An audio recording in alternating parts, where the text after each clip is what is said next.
السلام علیکم ورحمۃ اللہ وبرکاتہ۔ جب تہجد کے لیے اٹھیں تو یہ دعا پڑھیں، بسم اللہ الرحمن الرحیم، اللہم لک الحمد انت قیم السماوات والارض ومن فیہن، وَلَكَ الْحَمْدُ أَنْتَ نُورُ السَّمَاوَاتِ وَالْأَرْضِ وَمَنْ فِيهِنَّ، وَلَكَ الْحَمْدُ أَنْتَ مَلِكُ السَّمَاوَاتِ وَالْأَرْضِ وَمَنْ فِيهِنَّ، وَلَكَ الْحَمْدُ أَنْتَ الْحَقُّ وَوَعْدُكَ حَقٌّ وَلِقَاؤُكَ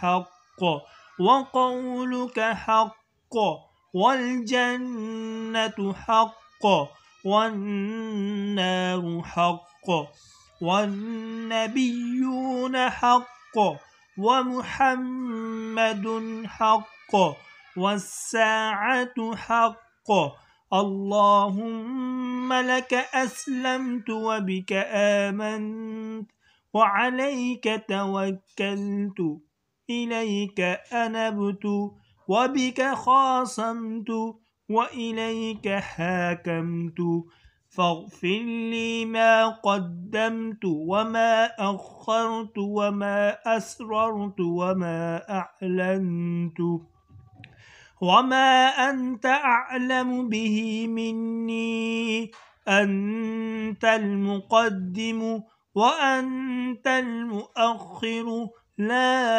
إله إلا أنت ولا إله غيرك۔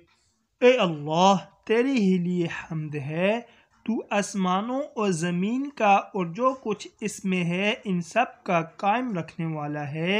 تیرے لیے حمد ہے، تو آسمانوں اور زمین کا اور جو کچھ اس میں ہے ان سب کا روشن رکھنے والا ہے۔ تیرے لیے حمد ہے، تو آسمانوں اور زمین کا اور جو کچھ اس میں ہے ان سب کا بادشاہ ہے۔